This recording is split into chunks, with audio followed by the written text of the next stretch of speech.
आपण काय काय बघितलं होतं, heat, measurement of heat. Heat म्हणजे काय तर उष्णता, बरोबर. इन डेली टू लाईफ मध्ये आपल्याला हीटचा, डेली टू लाईफ मध्ये आपण काय करतो, हीटचा वापर करतो, उष्णतेचा वापर करत असतो, बरोबर. Yes ma'am.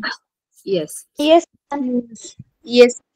उष्णता, हीट एनर्जी ही कुठून कुठे फ्लो होते. Heat energy always flows from higher temperature to lower temperature. जास्त तापमानाकडून कमी तापमानाकडे वाहत असते, बरोबर. नॅचरल प्रोसेस काय असते, it always flows from a higher temperature to lower temperature. आणि जर आपल्याला लोअर पासून हायर कडे जायचं असेल तर आपल्याला एक्सटर्नल हीट काय करायला लागते, प्रोव्हाइड करायला लागते, बरोबर. तर ती ऑब्जेक्ट काय होतो, कोल्ड कडनं हॉट कडे जातो, बरोबर. पण नॅचरल प्रोसेस काय, always flows from a hot to cold और higher temperature to lower temperature.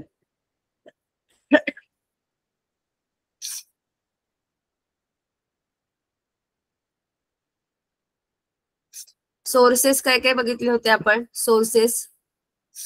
Source म्हणजे काय, तर आपल्याला ज्या हीट कोण प्रोव्हाइड करतं, बरोबर. कोण कोण हीट प्रोव्हाइड करतं. मेन सोर्स तर पृथ्वीवरचा कोणता आहे, मेन सोर्स पृथ्वीवरचा आहे सन, बरोबर. सूर्य हा सगळ्यात महत्वाचा ऊर्जा स्रोत आहे, बरोबर. स्रोत आहे जो सगळ्यात जास्त हीट आपल्याला काय करतो, प्रोव्हाइड करतो, बरोबर. Yes ma'am. Yes. Large amount of heat generated due to nuclear fusion taking place in its centre. जो सूर्य आहे, सूर्याच्या केंद्रामध्ये, सेंटरमध्ये काय होते, एक न्यूक्लिअर फ्युजन. न्यूक्लिअर म्हणजे तुम्हाला ऍटम माहितीये ना, ऍटम, अणु. Yes ma'am. ऍटम मध्ये काय असतं, इलेक्ट्रॉन्स, प्रोटॉन असतो, बरोबर. Yes ma'am. सेंटर मध्ये काय असतं, न्यूक्लियस. ऍटमच्या सेंटर मध्ये काय असतं, न्यूक्लियस. सेंटर मध्ये असतं न्यूक्लियस. हा, मग जेव्हा वेगवेगळे ऍटम, खूप सारे ऍटम एकत्र येतात आणि त्या सगळ्यांच्या न्यूक्लियसचं काय बनतं, फ्युजन. ह्या दोन ऍटम्सच्या न्यूक्लियसचं फ्युजन झाल्यानंतर जी एनर्जी जनरेट होते, ती एनर्जी काय असते, हीट एनर्जी. काय होते, heat energy. Okay. Heat energy. Generally कुठला न्यूक्लियस असतो, हेलियम. ओके. सिंग्युलर असेल तर न्यूक्लियस आपण बोलतो, आणि जर अनेक असतील तर न्यूक्लियाय वर्ड वापरतात. कुठला, न्यूक्लियाय वर्ड. सिंग्युलर मध्ये न्यूक्लियस आणि प्लुरल मध्ये न्यूक्लियाय. समजलं. Yes ma'am. येस. मग त्यातून जी एनर्जी जनरेट होते, ती एनर्जी कशात कन्वर्ट होते. सूर्य आपल्याला फक्त हीट देतो का, तर लाईट पण देतो, बरोबर. प्रकाश पण देतो. So this energy reaches to earth in the form of light and heat. दोन प्रकारे आपल्याला ती एनर्जी भेटते, बरोबर. Yes ma'am. Yes ma'am. Yes ma'am. नंतर दुसरा कुठला सोर्स आहे, आपली पृथ्वी. पृथ्वी कसं हीट देईल आपल्याला, पृथ्वीला कुठून हीट भेटते, पृथ्वीच्या गाभ्यातून, बरोबर. पृथ्वीचा जो गाभा आहे, आतमध्ये लावारस आहे ना, कुठे कुठे लावारस हे असतात, बरोबर. आणि लावारस जर बाहेर आला तर तिथे भूकंप होण्याची शक्यता असते, बरोबर. Yes ma'am. Yes. Yes ma'am. तो सगळा लाव्हारस पृथ्वीच्या कुठे असतो, गाभ्यामध्ये, तिकडे गाभ्यामध्ये. त्यामुळे तिथे सर्वात जास्त काय असते, उष्णता. तुम्ही बाल हनुमान वगैरे पिक्चर बघितलाय का, त्याच्यामध्ये दाखवलेलं आहे पृथ्वीच्या आतमध्ये कसं सगळं असतं, बघितलंय कोणी. हो मॅम. हा, त्याच्यात बघितलंय का, ते पृथ्वीच्या आतमधलं सगळं दाखवलंय, कसं लाव्हारस बाहेर येतो, कसं उकळत असतं सगळं पृथ्वीच्या आतमध्ये. कार्टून मध्ये वगैरे दाखवतात. Yes ma'am. हा. येस पृथ्वीच्या जसजसं आपण आतमध्ये गाभ्यामध्ये जाऊ तशी तशी हीट काय होत जाते, वाढत जाते. So it is also source of heat. Okay. And त्या एनर्जीला, त्या हीटला काय बोलणार तुम्ही, जिओथर्मल एनर्जी.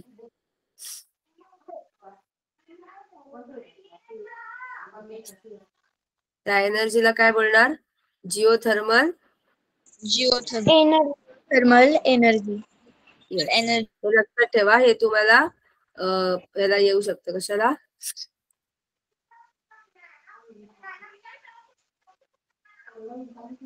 एक तर फिल इन द ब्लँक्सला येऊ शकतं किंवा डेफिनेशन साठी पण येऊ शकतं. ओके.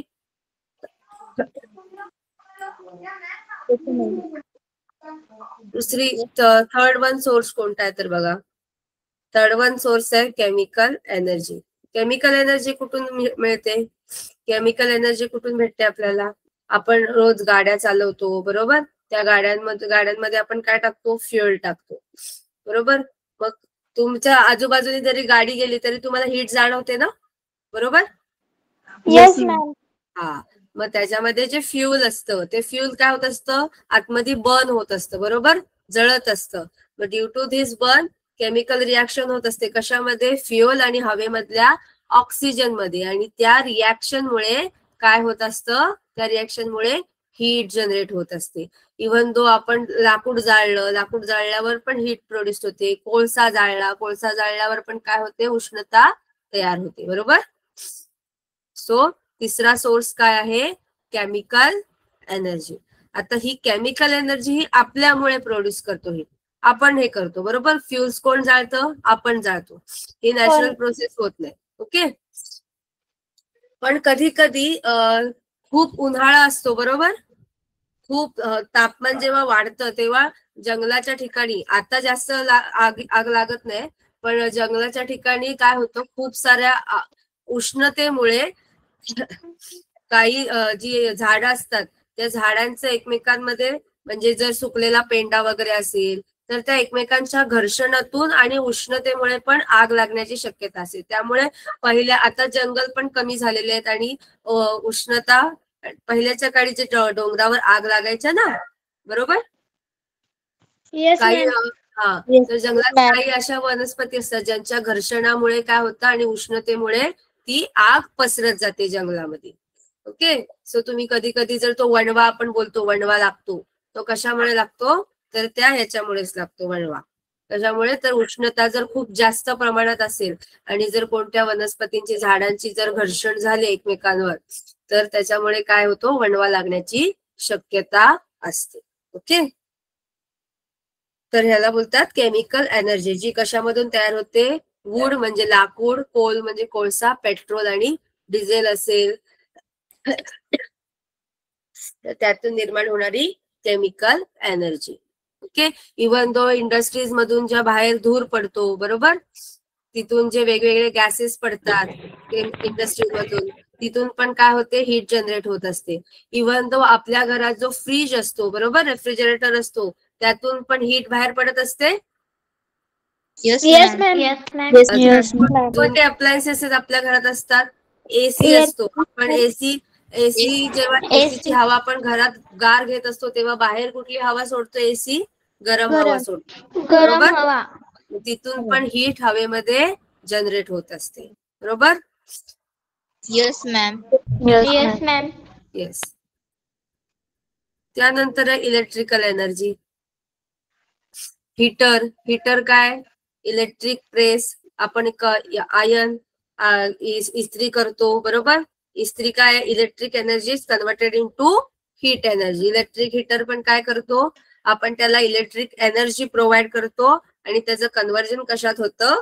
हीटिंग मध्ये बरोबर. पाणी तापवण्यासाठी आपण हीटर वापरतो. अजून कोणती गोष्ट आहे जी इलेक्ट्रिक एनर्जी हीट मध्ये कन्वर्ट करते?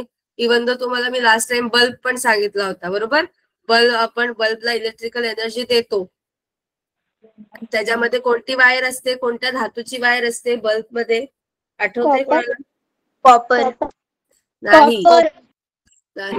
आतमध्ये, बल्बच्या आतमध्ये जी प्रकाश देते आपल्याला, टंगस्टन.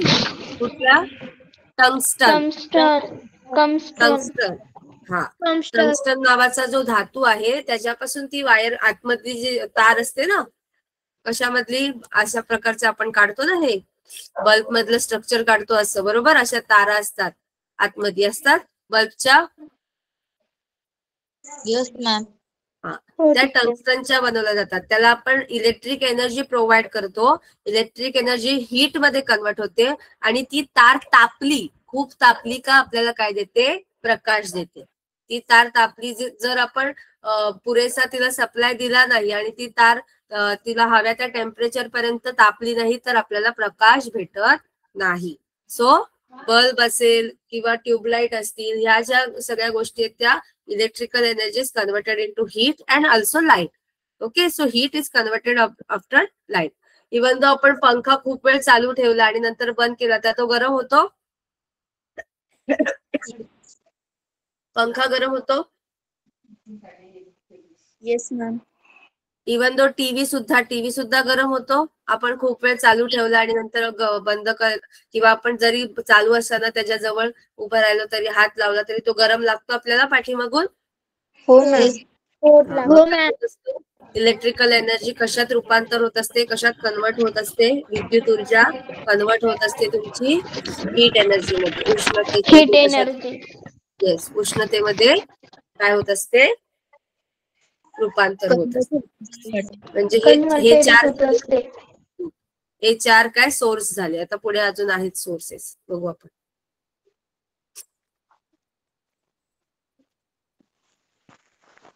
तुम्ही दिवाळीत फटाके वाजवलेत, फटाक्यांमधून पण हीट एनर्जी प्रोड्यूस झाली ना? Yes ma'am. Yes ma'am. Yes ma'am. Heat energy, अजून कोणती एनर्जी? हीट एनर्जी सोबत कोणती एनर्जी प्रोड्यूस झाली? Light light energy. हा, येस, लाईट एनर्जी. आणि अजून एक एनर्जी प्रोड्यूस झाली. कोणती? Chemical energy. अजून अजून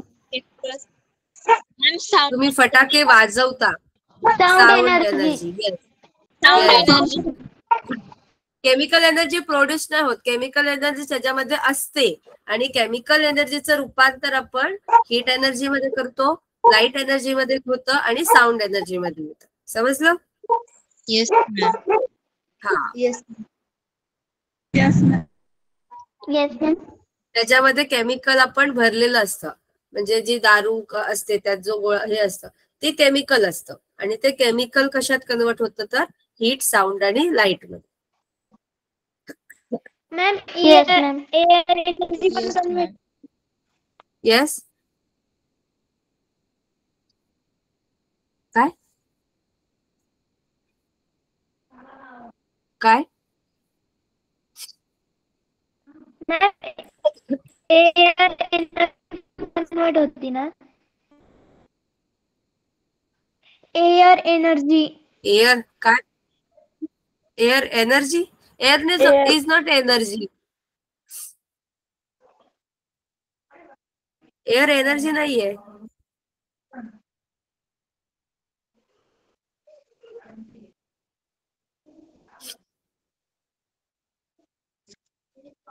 हवेची ऊर्जा कसं बोलाल तुम्ही? हवा आहे. Okay, it's not energy, but air energy असं प्रोनाऊन्स नाही करत आपण.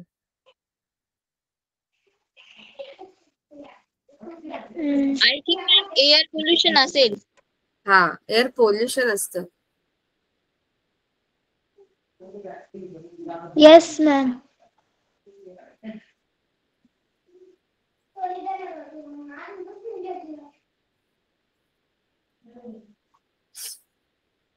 तुम्हाला दिसतंय atomic energy? No ma'am. No ma'am. No ma'am. No ma'am. Wait. No ma'am.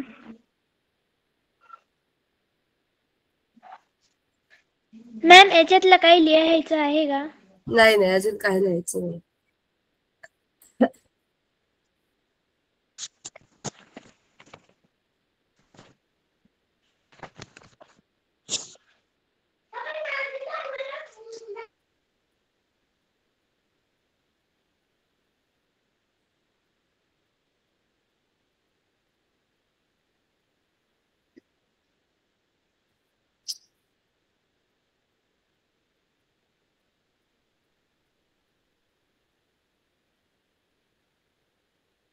दिसतंय? Yes ma'am. Yes ma'am. Yes ma'am. हा, येस मॅम. तर नेक्स्ट काय आहे ऍटॉमिक एनर्जी. ऍटॉमिक एनर्जी म्हणजेच आपण जे न्यूक्लिअर पॉवर स्टेशन तुम्हाला सांगितले होते. ऍटॉमिक एनर्जी म्हणजे हे जे युरेनियम आहे, थोरियम आहे, हे इलेमेंट आहेत. जसं ऑक्सिजन. ऑक्सिजन आपण जो घेतो तो गॅस आतमध्ये घेतो. ऑक्सिजन हा वायू आणि तो एक एलिमेंट पण आहे. जेव्हा ऑक्सिजन हा सिंगल मध्ये असतो, ओ जेव्हा आपण लिहितो तेव्हा तो एलिमेंट असतो. आणि जेव्हा आपण O2 असं बोलतो, आपण आतमध्ये जे शरीरामध्ये घेतो तो O2 घेतो, ऑक्सिजन. ओके, म्हणजे ऑक्सिजन गॅस आपण आतमध्ये घेत असतो. सो तसेच एलिमेंट्स आहेत. तुम्हाला केमिस्ट्रीमध्ये आहे का पिरियॉडिक टेबल वगैरे असं काही? Yes ma'am. पिरियॉडिक टेबल असं आहे? मॅम आम्हाला ओके, नाही मे बी यावर्षी, 9th क्लास. पण 10वीला आहे. हा, 10वीला आहे. आहे.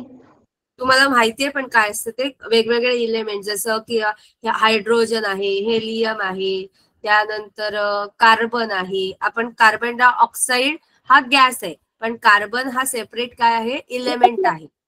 त्याला इलेमेंट बोलतात. नायट्रोजन आहे. तसं हे युरेनियम आणि थोरियम हे खूप शेवटचे हे आहेत. त्यांच्यामध्ये किती काय आहेत, ऍटम आहेत. या एलिमेंट मध्ये किती ऍटम आहेत, नंबर ऑफ ऍटम आहेत, त्याच्यावर त्याचा आपण नंबर देतो. सो युरेनियम आणि थोरियम मध्ये खूप सारे ऍटम आहेत. त्याच्या कपॅसिटी पेक्षा जास्त ऍटम आहेत. मग ते एवढे होल्ड करून ठेवू शकत नाहीत, बरोबर. जर आपण एखादी छोटी झोळी घेतली आणि त्याच्यात दगड भरत राहिलो, तर एका पॉइंट नंतर काय होईल, झोळी फाटेल, बरोबर. ती बॅग काय होईल, फाटून जाईल जर आपण भरत राहिलो. तसंच युरेनियम आणि थोरियमचं आहे. युरेनियम आणि थोरियम मध्ये नंबर ऑफ जे ऍटम्स आहेत ते खूप जास्त आहेत. ओके, सो त्यामुळे काय होतं, जे एक्स्ट्राचे जे ऍटम आहेत ते काय होतात, फिशन होतात. फिशन म्हणजे ब्रेक होतात. न्यूक्लियस काय करतात त्याचे, मगाशी आपण फ्युजन बघितलं. फ्युजन म्हणजे काय, तर दोन न्यूक्लियस काय होतात, जॉईंट होतात. आणि फिशन म्हणजे काय, तर त्यांचा न्यूक्लियस काय होतो, ब्रेक होतो. काय होतो, ब्रेक. आणि ड्यू टू धिस फिशन, ह्या ब्रेकिंगमुळे खूप ऍटॉमिक एनर्जी काय होते, प्रोड्यूस होते. एनर्जी काय होते, आता जर एखादी गोष्ट आपण हा मी तुम्हाला एक्झाम्पल सांगितलं होतं, फटाक्यांचंच एक्झाम्पल सांगितलं. कुठले फटाके, आपले आपटी बार, आपण जे आपटतो ती आतमध्ये आपण काय केलेलं असतं, पुरचुंडी केलेली असते ना त्या कागदाची, आणि त्याच्यात खूप सारे दगड भरलेले असतात, बरोबर. Yes ma'am. हा, आणि आपण जेव्हा काय करतो, ते आपटतो, तेव्हा ते काय होतात, सेपरेट होतात. म्हणजे तुम्हाला इमॅजिन काय करायचंय, तो जो आपटी बार आहे तो युरॅनियम आहे, आणि त्या युरॅनियम मध्ये जे छोटे छोटे दगड आहेत ते त्याचे ऍटम्स आहेत. काय आहेत, ऍटम. आणि जर आपण त्याला काय केलं, ब्रेक केलं, तर त्याच्यातून एनर्जी, साऊंड एनर्जी प्रोड्यूस होते आणि लाईट एनर्जी पण प्रोड्यूस होते ना, बघितलं. पण हीट एनर्जी पण प्रोड्यूस होते. मग तशीच ही मोठ्या प्रमाणावर हीट एनर्जी काय होते, प्रोड्यूस होते. आणि ऍटम्समुळे ही एनर्जी प्रोड्यूस होते, म्हणून त्या एनर्जीला काय बोलतात, ऍटॉमिक एनर्जी, अणु ऊर्जा. अणूंमुळे ती एनर्जी, ऊर्जा तयार होते, म्हणून त्याला आपण काय बोलतो, ऍटॉमिक एनर्जी.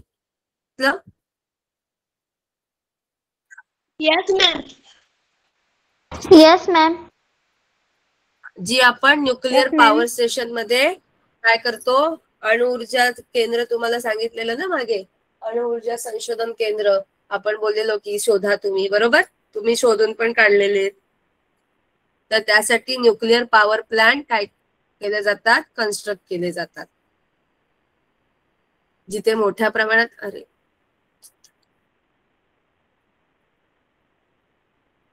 जिथे मोठ्या प्रमाणात ही ऍटॉमिक एनर्जी काय केली जाते, जनरेट केली जाते. त्यानंतर तिचं रूपांतर इलेक्ट्रिसिटी बनवण्यासाठी केली जाते. कशासाठी, आपण जी इलेक्ट्रिसिटी यूज करतो, इलेक्ट्रिसिटी एक तर आपल्याला डॅमच्या पाण्यापासून भेटते, बरोबर, डॅममुळे भेटते. आणि दुसरी म्हणजे ऍटॉमिक एनर्जी, डॅमचं पाणी वापरून, त्याची एनर्जी वापरून. येस. अजून एक कुठून इलेक्ट्रिसिटी बनवतात माहितीये तुम्हाला, कुठली एनर्जी वापरतात इलेक्ट्रिसिटी बनवण्यासाठी? हा, अजून विंड एनर्जी. वाफेपासून. त्यासाठी काय म्हणतात, वाफेपासून मॅम. हा, येस. आणि विंड एनर्जीसाठी काय बांधतात, पवनचक्की. पवनचक्की. येस. विंड मिल असते, त्याच्यातून पण एनर्जी घेऊन काय केलं जातं, जिथे पाण्याचं हे कमी आहे, पाण्याचं प्रमाण कमी आहे, तिथे या काय लावल्या जातात, पवनचक्की लावली जाते. मग पवनचक्की त्या वाऱ्याच्या ऊर्जेतून आपण काय करतो, वाऱ्याच्या ऊर्जेतून पण हीट एनर्जी तयार होते, बरोबर, आणि त्याच्यातूनच Yes. आपण काय करतो, इलेक्ट्रिसिटी जनरेट करतो. ओके. Yes ma'am. त्यानंतर एअर, वाऱ्यामध्ये तर एनर्जी असतेच, हवेमध्ये हीट असतेच, उन्हाळ्यामध्ये तर खूप असते, बरोबर, उन्हाळ्यामध्ये तर आपल्याला हवा पण गरम लागते. Air is the big source of the heat. Okay. Large amount of heat is present in the air. समजलं? किती सोर्स आहेत? 6 सोर्स आहेत. कोणते कोणते? First sun, then second one earth, third one कुठली energy? Chemical energy. Chemical energy. Chemical energy. Chemical second one energy. Electric second one electrical energy, त्यानंतर atomic energy आणि air energy. Chemical. Yes. आता तुम्हाला जर 2 जार दिले आणि एकात गरम पाणी भरलं आणि एकात थंड पाणी भरलं, बरोबर, आणि दोन्ही ह्याच्यात तुम्ही जर हात टाकले, एका ह्याच्यात उजवा हात टाकला, दुसऱ्या ह्याच्यात डावा हात टाकला, तर तुम्हाला समजेल का, त्याचं टेम्परेचर समजेल का? फक्त तुम्ही एवढंच म्हणू शकता काय, तर it is a cold water and it is a hot water, असंच बोलू शकता, बरोबर. पण तुम्ही एक्झॅक्ट सांगाल का की हे 25 डिग्री सेल्सिअस आहे आणि हे 45 डिग्री सेल्सिअस आहे, असं सांगाल का तुम्ही? नो मॅम, नाही. No ma'am. मॅम ते आपल्याला टेम्परेचर वर मोजावे लागेल. थर्मामीटर. कशावर मोजेल? कशावर मोजायला लागेल? थर्मामीटर वर मोजावे लागेल. येस, थर्मामीटर म्हणजे तापमापीवर आपल्याला मोजायला लागेल. तुमच्या शाळेत आहे का थर्मामीटर? हो बघितलंय तुम्ही? Yes ma'am. Yes ma'am. बघितलंय? केलंय एक्सपेरिमेंट? हातात घेतलाय? Yes ma'am. अच्छा, ओके. No ma'am.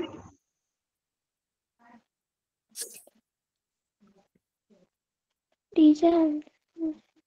हा, येस.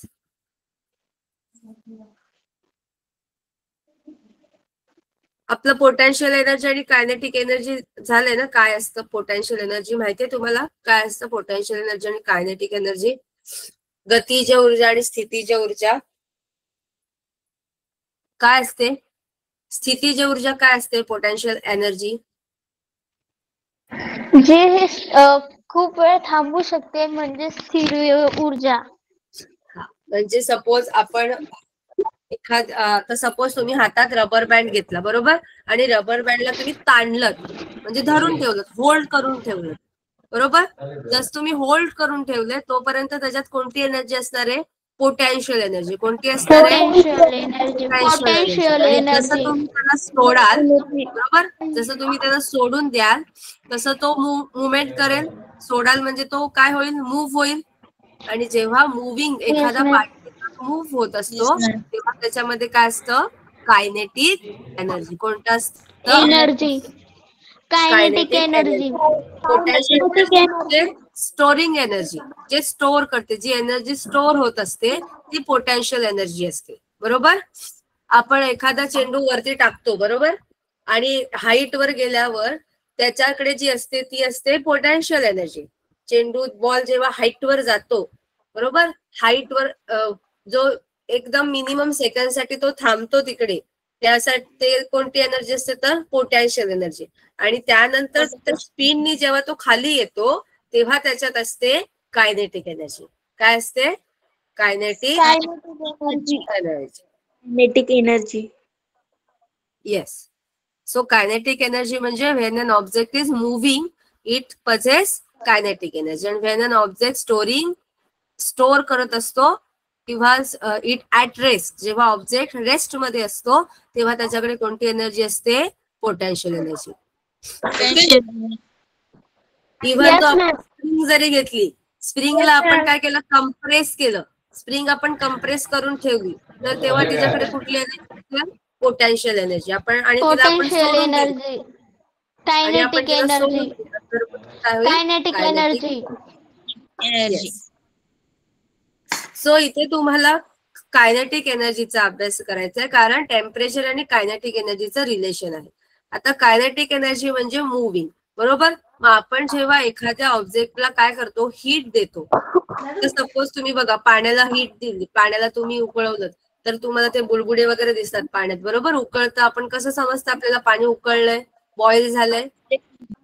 कारण बबल दिसतात आपल्याला, बरोबर. म्हणजे काय होतं, त्याच्यामधल्या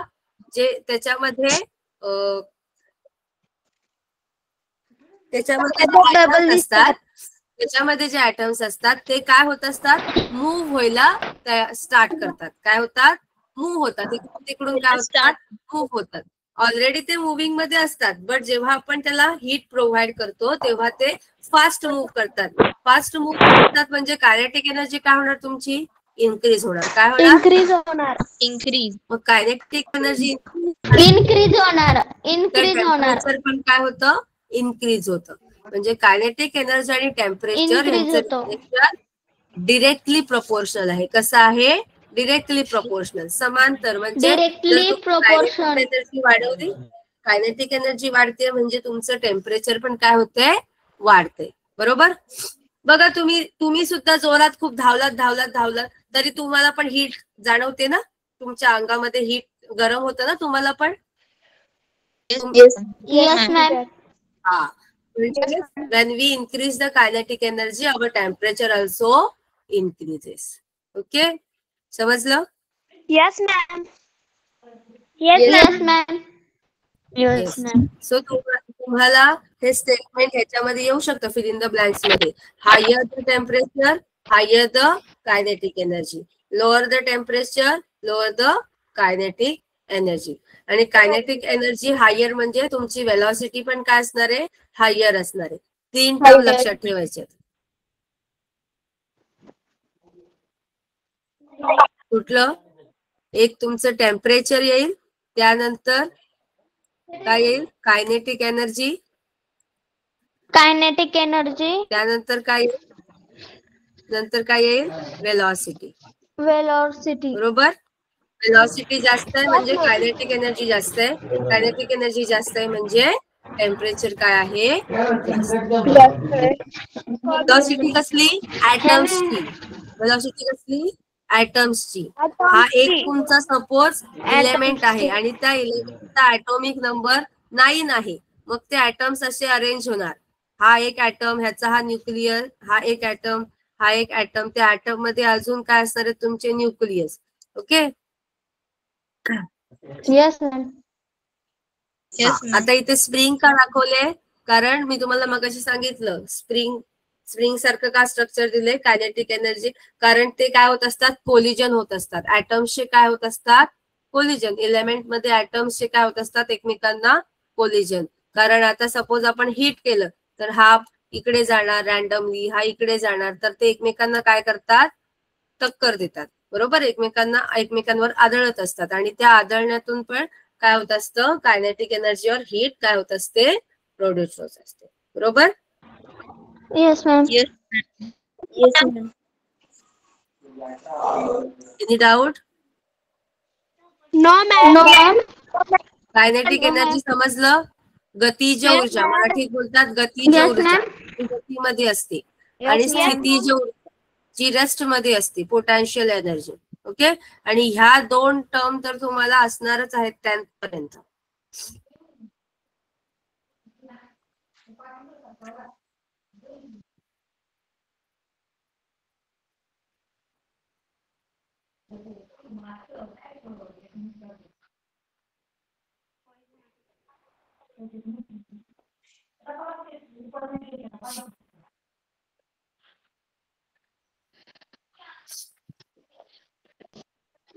तुम्हाला हा फॉर्म्युला मी सांगितलेला होता लिहायला. लिहिलायत का तुम्ही डायरीमध्ये फॉर्म्युला? कन्वर्जन आपण पाहिलं होतं. तुम्हाला कुठले 3 टेम्परेचर आपल्याला मोजायचं असेल तर कुठले 3 युनिट आहेत? सेल्सिअस, फॅरेनहीट अँड केल्विन, बरोबर. आणि येस मॅम. डेली लाईफ मधलं सायंटिफिक आपण एक्सपेरिमेंट जे करतो, लॅबमध्ये एक्सपेरिमेंट केले जातात किंवा मोठे मोठे एक्सपेरिमेंट केले जातात, तेव्हा केल्विन मध्ये स्पेशली लिहिलं जातं, के मध्ये लिहिलं जातं, केल्विन के मध्ये स्पेशली लिहिलं जातं, जास्तीत जास्त केल्विन मध्ये वापरतात.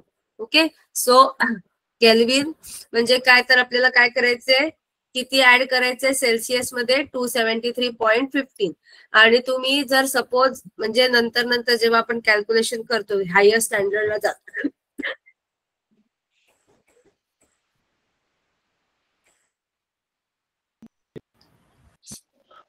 तेव्हा 273 आपण घेऊ शकतो, पण आता तुम्ही 273.15 हे घेऊ शकता. सपोज जर 0 डिग्री सेल्सिअस असेल तर किती केल्विन बोलणार आपण, 275 केल्विन. जर 1 डिग्री असेल तर आपण किती ऍड करणार, 1 ऍड करणार. किती होणार त्याचे, 274.50. बरोबर. Yes ma'am. तुम्हाला ऍड करायचं. जर तुम्हाला आता इथे दिले बघा, boiling point of water, boiling point of water आपल्याला डिग्री सेल्सिअस मध्ये माहिती किती असतो, 100. पाण्याचा उत्कलांक म्हणजे आपण बॉइलिंग कधी होतं पाणी, 100 डिग्री सेल्सिअसला पोहोचल्यानंतर पाणी उकळायला सुरुवात होते. काय होते, पाणी उकळायला सुरुवात होते. मध्ये काय आहे 373. कारण आपण 273 मध्ये काय केलंय, 100 ऍड केले, किती झाले 373.15. आणि तेच फॅरनहीट साठी काय फॉर्म्युला आहे, F-32 is equals to C/5. म्हणजे इथे तुम्हाला काय टाकायचंय, 100 टाकायचंय. इथे तुम्ही कसं कराल बघा, सपोज आपण 100 घेतलंय, 100/5 किती झालं, 105. 100/5 105. कसं, 105. 100/5 100/5 तुम्ही 5 ने भागल्यावर किती येतं, 100 ने 5 500. 500. 500. अरे बाबा, 500. डिवाइड 20. मल्टिप्लाय नाही बोलत आहे मी, डिवाइड 20. 20. 20. 100 डिवाइड बोलले ना मी, 100/5 किती 20 आलं. बरोबर, 20 बरोबर. इथे तुमचं 20 आलं. हा 9 इथे काय आहे, डिवाइड मध्ये. बरोबर, 9 डिवाइड मध्ये, तर इथे आल्यावर काय होईल, तो मल्टिप्लाय होईल. मल्टिप्लाय होईल का नाही, काय होईल, रिपीट करता, काय रिपीट करता. बघा, आपण काय घेतोय, ही व्हॅल्यू घेतोय, बॉइलिंग पॉइंटची व्हॅल्यू घेतोय. बरोबर, के ची समजले तुम्हाला. आता 100 डिग्री सेल्सिअस म्हणजे सी ची व्हॅल्यू 100. या सी च्या जागी मी किती टाकले, 100 टाकले. 100/5 किती आलं, 20. बरोबर, आपला इकडचा फॉर्म्युला काय, F-32/9. आता हा 9 इथे काय आहे, डिवाइड मध्ये. आपल्याला एफ ची व्हॅल्यू काढायची. बरोबर, कसली व्हॅल्यू काढायची, एफ ची व्हॅल्यू. आता हा 9 इथे डिवाइड मध्ये, इथे आल्यावर काय होईल, तो मल्टिप्लाय होईल. 20 इंटू, हा मग किती येतील, 180. 20 इंटू 90 180. बरोबर. Yes ma'am. आता इथे काय राहिलं, F-32 फक्त राहिलं. बरोबर, येस मॅम. आपल्याला काढायचं काय, एफ ची व्हॅल्यू काढायची. तुम्ही हे मॅथ्स मध्ये सॉल्व्ह करत असाल असं. बरोबर, एफ ची व्हॅल्यू काढायची. मग आता एफ ला आपण एकटं ठेवायचंय. मग 32 ची साईन काय आहे इथे, मायनस. इथं आल्यावर काय होईल, प्लस. Plus. बरोबर, प्लस. मग 180 + 32 किती होतील, आला आन्सर 212. 180 + 32 किती होतील, 212. 212. 212. आला आन्सर 212. Yes ma'am. म्हणजे समजलं तुम्हाला कसं करायचंय येस हे. Ma'am. Yes, ma'am. Okay.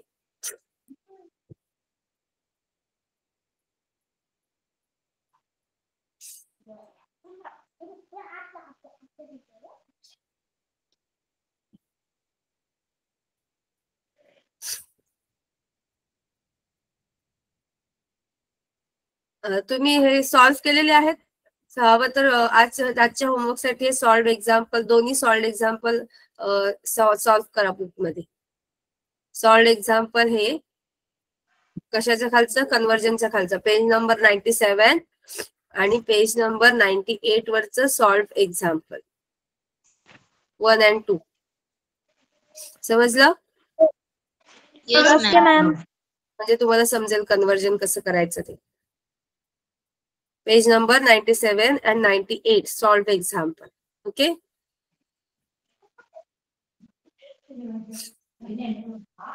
Yes, ma'am. Yes, समजलं आजचं काय होमवर्क आहे? Yes, ma'am. ma'am. Yes, काय? समजलं. Page number 97 and 98 solve example. Okay, ma'am. Okay, ma'am. आता दुसरं थर्मामीटर. आता आपल्याला हे मोजण्यासाठी इन्स्ट्रुमेंट हवंय, तर काय असतं? थर्मामीटर. बरोबर. आता युजली थर्मामीटर काय असते? एक नॅरो ग्लास ट्यूब असते. तुम्ही बघितलंय ना, पण लांबून तरी बघितलंय ना thermometer? Yes, ma'am. Yes, ma'am. Yes, ma'am.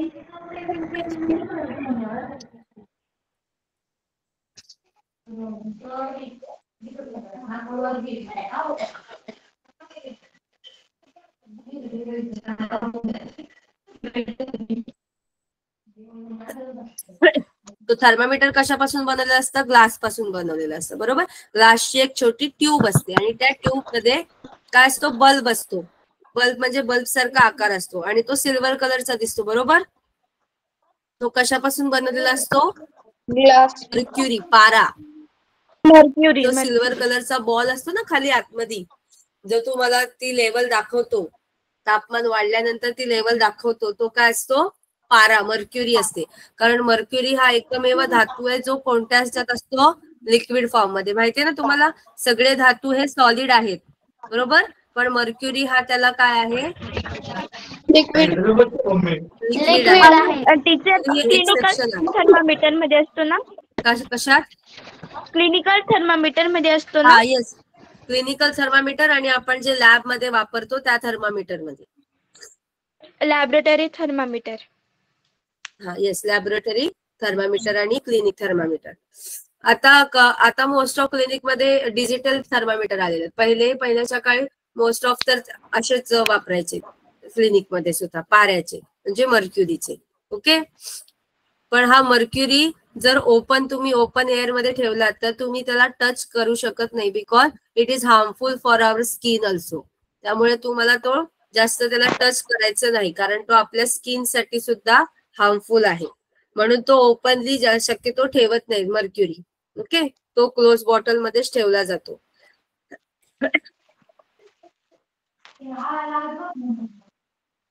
Silver कलरचा असतो मर्क्युरी आणि तो असा आपल्या पाण्यासारखा हाताला टच होत नाही.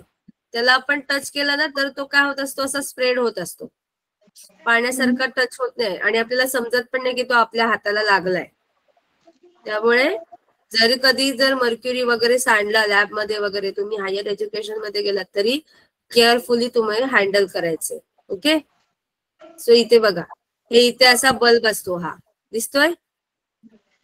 Yes, ma'am. हा इथं तो Yes, ma'am. बल्ब दिसतोय. हा बल्ब तो त्याच्यामध्ये हे काय असतं? Red colour. काही तापून रेड कलर होतात ते मर्क्युरी. खूप वर्ष झाले असेल त्या थर्मामीटरला, ते तापून ती रेड कलर होते मर्क्युरी कधी. तर ती आपल्याला जो टेम्परेचर हवाय, ती मर्क्युरी काय करते? त्या इथे काय होते? ती एक्सपांड होते. ऍक्च्युली काय होतं तिथं? तिचं एक्सपान्शन होतं. आता आपण हीट देतो, ऑब्व्हियसली कोणत्याही लिक्विडला आपण हीट दिली की काय होतं? एक्सपान्शनच होतं ना. हीट दिलं कोणत्याही ऑब्जेक्टला तर आपल्याला एक्सपान्शन भेटतं. मग ती जी मर्क्युरी Yes, आहे ma'am. एक्सपांड होते आणि जेवढं ह्याचं टेम्परेचर आहे, कशाचं? लिक्विडचं. आपण जर पाण्यात टाकलं, पाणी गरम आहे आणि आपल्याला त्याचं टेम्परेचर मोजायचंय, तर मर्क्युरीचं टेम्परेचर आणि त्या पाण्याचं टेम्परेचर बॅलन्स्ड होतं आणि आपल्याला ती एक व्हॅल्यू भेटते. जर सपोज त्याचा 30 डिग्री सेल्सिअस टेम्परेचर असेल तर आपल्याला 30 डिग्री सेल्सिअस भेटतं. जर खूप तापलेला असेल 90-80 तर हा जो पारा आहे तो कसा त्याची लेवल वरती वरती चढत जाते आणि आपल्याला त्याचं टेम्परेचर भेटतं. ओके. आणि हे जे आहे ते सेल्सिअस मध्ये पण आपण लिहू शकतो किंवा केल्विन मध्ये पण लिहू शकतो. पण ही जी स्केल आहे ती सेल्सिअस मध्ये असते. त्यानंतर आपल्याला कन्वर्ट करायचं असतं केल्विन मध्ये. ही स्केल केल्विन मध्ये नसते. ही स्केल जी आहे ती सेल्सिअस मध्ये दिलेली असते आणि त्यानंतर आपल्याला केल्विन मध्ये कन्वर्ट करायचं असतं. ओके. म्हणजे जे जर इथं जर सपोज इथं आलं तर तुम्ही 65 केल्विन लिहायचं नाही, तुम्ही 65 डिग्री सेल्सिअस लिहायचं आणि त्यानंतर त्याचं कन्वर्ट करायचं. कन्वर्ट करण्यासाठी किती ऍड करणार आहात तुम्ही? 273 तुम्हाला ऍड करायचे, बरोबर. 273.15 तुम्हाला काय करायचे? ऍड करायचे. जर सपोज तुमचं टेम्परेचर 50 डिग्री सेल्सिअस तुम्हाला भेटलं तर तुम्ही त्याच्यात किती ऍड करणार? 273.15 ऍड करणार आणि ते तुमचं केल्विन मधलं temperature.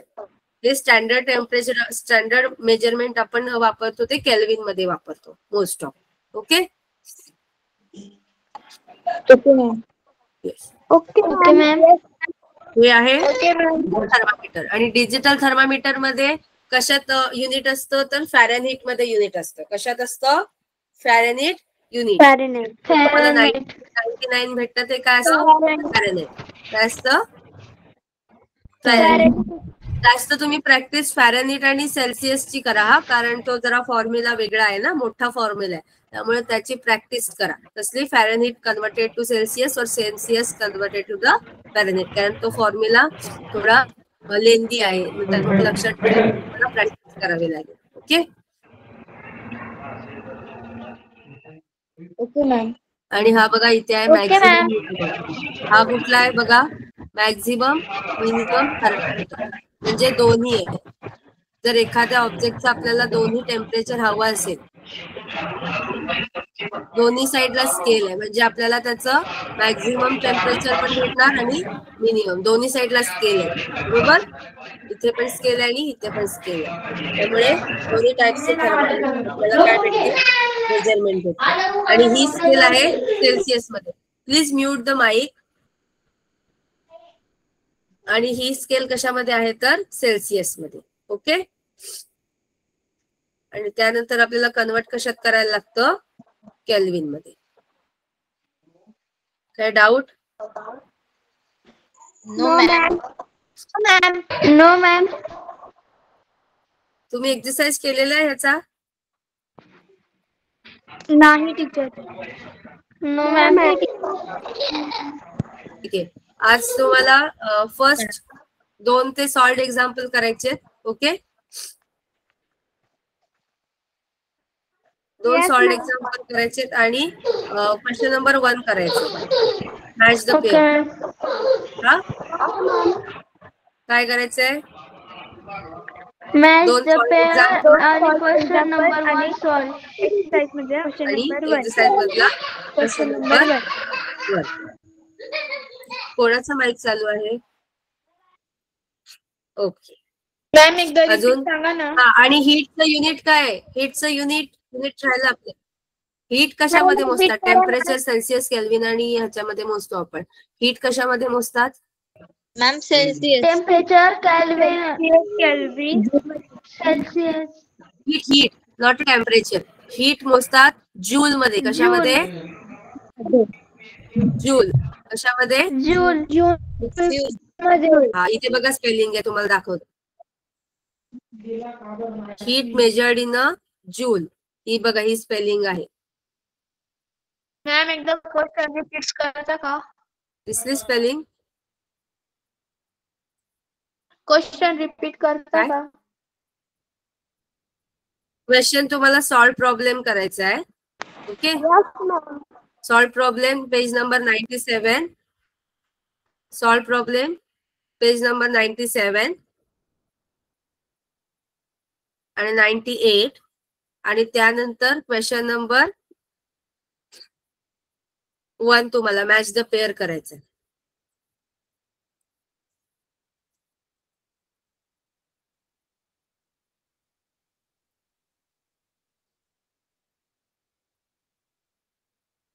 समजलंय? Yes ma'am. Yes ma'am. Okay. Yes ma'am. Yes ma'am. आता एक्झाम कधी असेल तुमची? खूप वेळ असेल ना अजून एक्झाम. Yes ma'am. जानेवारी. ओके. मॅम मार्च किंवा एप्रिल मध्ये. अच्छा. ओके. पहिली जानेवारी मध्ये राहील मॅम आणि मग नंतरची एप्रिल किंवा मार्च मध्ये. जानेवारी फेब्रुवारी मध्ये. ओके. चालेल.